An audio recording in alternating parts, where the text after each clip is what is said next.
Sir కూటమి పరిపాలన రాగానే ఒక విజనరీ పర్సన్ వచ్చారు పవన్ కళ్యాణ్ ఎట్లా ఉంది? బాగుంది సార్. నేను నెల్లూరు మంది మామూలుగా ఉండేది, పని మీద వచ్చాను కాబట్టి చెప్తున్నాను.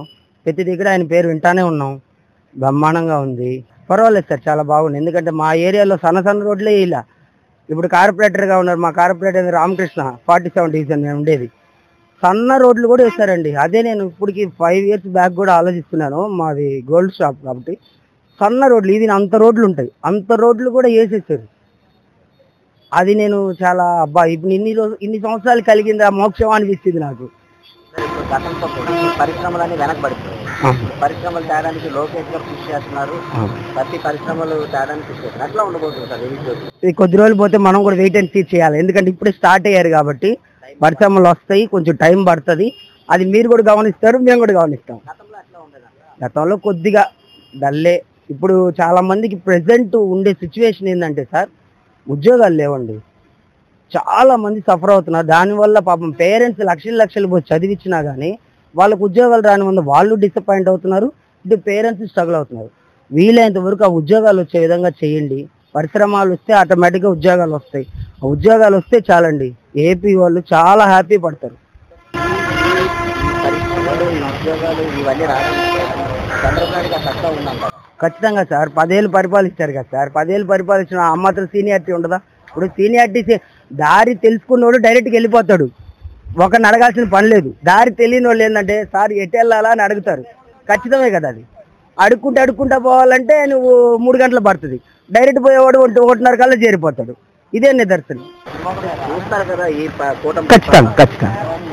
అన్న క్యాంటీన్ ఓకే ఓకే ఎట్లా అనిపిస్తుంది సార్? బంగారం కదా సార్. ఇప్పుడు టయానికి భోజనం కావాలా, రిక్షావాడు కానీ పేదవాడు కానీ అక్కడెక్కడికో పోయి హోటల్ ఎత్తుకొని తినాలి, అంటే ఇంటికి పోయి తినాలి. పక్కన అన్న క్యాంటీన్ అంటే ఒక అరగంట ముందు అక్కడ ఎవరో ఒకరు డ్రాప్ చేసేసుకొని అక్కడ తినేస్తాడు. ఫుడ్ కూడా బాగుందని చెప్పి తెలిసింది, నేను వెళ్ళలేదు, మరి చాలా బాగుందని తెలిసింది. ప్రతి దగ్గర కూడా పర్లేదు సార్, బాగుంది, ఇబ్బంది ఏం లేదు. కూటమి పరిపాలన చాలా బాగుంది. ఇప్పుడు ఇది వరకే అంటే రోడ్లు పోయి నానా అవస్థలు పడి ప్రజలందరూ చాలా ఇబ్బందులు పడ్డారు. ఇప్పుడు ఈ ప్రభుత్వం వచ్చినాక రోడ్లు కూడా చేస్తున్నారు, అన్నీ బాగున్నాయి.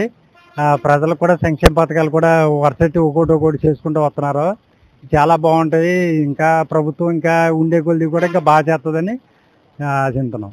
ఇప్పుడు గతంలో చూసినట్లయితే పరిశ్రమలన్నీ వెనకబడి పరిశ్రమలు తేడానికి లోకేష్ గారు కృషి చేస్తున్నారు. అవునండి.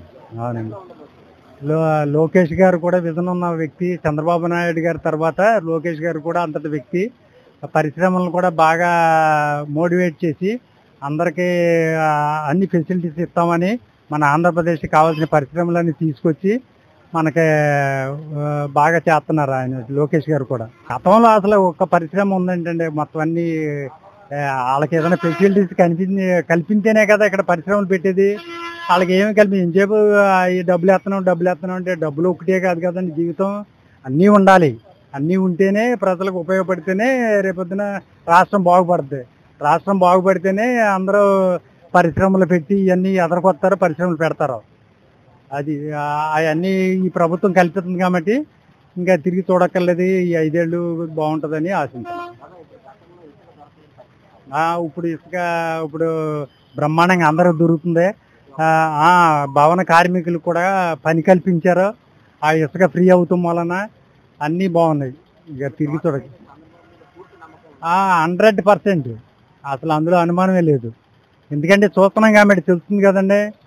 అదండి 3 పార్టీలు కూడా పైన కేంద్ర ప్రభుత్వం కూడా సహకారం అందించడం వల్ల రాజధానికి కానీ 3 రాజధానులని ఇయ్యని వంకెటి అది ఆపడానికే కానీ అది జరగడానికి కాదు. ఎలా ఆపాలంటే ఉత్తిని ఆపైతే బాగోదని 3 అని వంకెట్టారు అంతే తప్ప అది చేసేవాడు ఒకటన్నా చేయదు. పోనీ ఒకటి తర్వాత ఒకటి 3 చేయొచ్చుగా, చేయలే. అందుకని అది కరెక్ట్ కాదు. శాంతి భద్రతలు కూడా చాలా బాగున్నాయండి. ఏదైనా ఒకటి ఆరా జరుగుతూ ఉండొచ్చు. అవి ఏ ప్రభుత్వం ఉన్నా అవన్నీ కూడా అలాంటివి జరగకుండా కూడా ఇంకా మోటివేట్ చేసి బాగా చర్యలు తీసుకుంటున్నారని మనం కోరుకుంటున్నాం సార్. చాలా రోడ్లు కానీ ఎక్కడికక్కడ అన్నీ బాగున్నాయి సార్. గతంలో అంటే ప్రయాణం చేయడానికి చాలా ఇబ్బందిగా ఉండేదండి. ఒక అనారోగ్యంతో ఉన్న వాళ్ళు కానీ లేదంటే గర్భిణీ స్త్రీలు కానీ చిన్నపిల్లలు కానీ ఎక్కడికైనా బయటికి వెళ్ళినా చాలా ఇబ్బంది పడి చాలా అన్ని విధాలుగా ఇబ్బందిగా ఉండేదండి. వాహనం నడిపే వాళ్ళకి కూడా ఒక అదేండి అది రిపేర్లు రావడం, తర్వాత పెట్రోల్ అది ఎక్కువైపోవడం ఇవన్నీ ఉండేవండి. ఈ ఆటో వాళ్ళకి కానీ, బస్సు వాళ్ళకి కానీ, ప్రైవేట్ ట్రావెల్స్లో అందరూ కూడా ఇబ్బంది పడేది. అలాగే గవర్నమెంట్ బస్సులకు కూడా ఇబ్బందిగా ఉండేదండి. ఇప్పుడు చాలా బాగుందండి. ప్రతి ఒక్కరు కూడా చాలా హ్యాపీగా ఉన్నారు. చాలా సుఖాంతంగా ప్రయాణం సాగుతుంది. ప్రతి ఒక్కరు కూడా ఈ కూటమి ప్రభుత్వానికి జై కొడుతున్నారు. పరిశ్రమలన్నీ వెనకబడుతుంది. పరిశ్రమలు తేడానికి లోకేష్ గారు కృషి చేస్తారు. ఎట్లా ఉండబోతుంది సార్ నిరుద్యోగులు? అంటే రాబోయే రోజులు ఇంకా బాగుంటుందని మేము అందరం అనుకుంటున్నాం సార్. అలాగే ఉంటుంది నమ్మకంగా మనం చెప్పొచ్చండి. ఎందుకంటే వాళ్ళు అవిశ్రాంతంగా కష్టపడుతున్నారండి. నారా లోకేష్ గారు కానీ, మన చంద్రబాబు నాయుడు గారు కానీ, మన పవన్ కళ్యాణ్ గారు కానీ, ఈ టీం అంతా కూడా బాగా కష్టపడుతుందండి. పైన సెంట్రల్లో ఉన్న గవర్నమెంట్తో వీళ్ళు ఇది అవ్వడం వల్ల మన అమరావతికి అయితే ఉంది, మిగిలిన దీనికైతే ఉంది, ఎక్కడెక్కడ ఫండ్స్ తెచ్చుకొని చేస్తున్నాం. ప్రపంచ బ్యాంక్ నుంచి కూడా తెచ్చుకుంటున్నారు. గత ప్రభుత్వం అయితే ప్రపంచ బ్యాంక్ మనకు నిధుల అవసరాలు చేసి లెటర్ పెట్టింది. ఎందుకండి అది? ఈ వేళకి మన అమరావతి ఎంతో బాగున్నాం. అంటే నేను పార్టీ పరంగా చెప్పట్లేదు, వ్యక్తిగతంగా చెప్తున్నాను. ఒక దేశ పౌరుడిగా, ఒక రాష్ట్ర పౌరుడిగా నేను చెప్తున్నాను సార్. శాంతి వరకు ఇప్పుడే బాగుంది సార్. ఇంత ముందైతే అంటే మన విషయం మన ఈ ఉత్తరాంధ్రలో అయితే పర్వాలేదు, కానీ అటు సైడ్ చాలా ఘోరంగా ఉండేది సార్. అలాంటిది ఇప్పుడు అక్కడ కూడా చాలా బాగుందని మేము అనుకుంటున్నాం సార్. సార్ పూర్తి నమ్మకంతోనే కదండి ఇదంతా చేసింది. అంటే ఆయన అనుభవం ఉంది సార్. తర్వాత ప్రపంచ దేశాలతో ఉన్న సత్సంబాలు, తర్వాత ప్రతి ఒక్క ఈవేళ అంటే మనం ఎవరో చెప్పుకోవడం కాదు సార్. ఇప్పుడు సాఫ్ట్వేర్ కంపెనీస్ ఉన్నాయి సార్. ఇప్పుడు బిల్ గేట్స్తో మాట్లాడాలంటే సామాన్యులకు ఎవరికి అర్హత ఉండదు. అలాంటి వాళ్ళతో మాట్లాడి చేస్తున్నారంటే అంటే ఆయన అనుభూతి ఉంటేనే కదండి. ఇప్పుడు మనం ఎవరైనా డైరెక్ట్గా వెళ్ళి కలాలంటే కలలేమండి. మనకి ఎంత వెనకాల బ్యాక్గ్రౌండ్ ఉన్నా, డబ్బులు ఉన్న దగ్గర కలలేము. ఆయనకు అనుభవం, తర్వాత ఆయన చేయగలన ఎక్స్పీరియన్స్ ఇవన్నీ ఉంటాయి సార్. సార్ ఇప్పుడు P4 అని పేదల పక్షాన ఒకటి పెట్టారు సార్. ఎట్లా ఉపయోగపడుతుంది సార్? అదైతే నాకు పూర్తిగా తెలియదు సార్. నేను ఇంకా దాని గురించి తెలుసుకోలేదు. చంద్రబాబు పేదల పక్షం నించుంటారండి. ప్రతి ఒక్కరికి న్యాయం చేస్తున్నారు సార్. మీరు ఎక్కడికెక్కడ చూడండి, ఇల్లు లేని వాళ్ళకి ఇల్లు కట్టివ్వడం.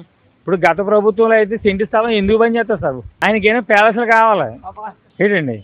అంటే మీరు ఏదైనా పర్వాలేదు, మీరు ఏ మీడియా అయినా పర్వాలేదు, ఇబ్బంది ఏం లేదు. సామాన్యుడికి కట్టుకోవడానికి సెంటి స్థలం దేనికి సరిపోతుంది సార్? ఒకసారి ఆలోచించండి. గత ప్రభుత్వాలు అయితే 5 సెంట్లు 3 సెంట్లు ఇచ్చుకుంటూ వచ్చారు సార్. ఒక ఇల్లున్నా ఏదో ఒకవేళ కుటుంబ సభ్యులు బాగోపోయినా, లేకపోతే ఏదైనా సాయంత్రం తీరుబడిగా నలుగురు కూర్చోవాలన్నా చదువుతాడు సార్. Super sir.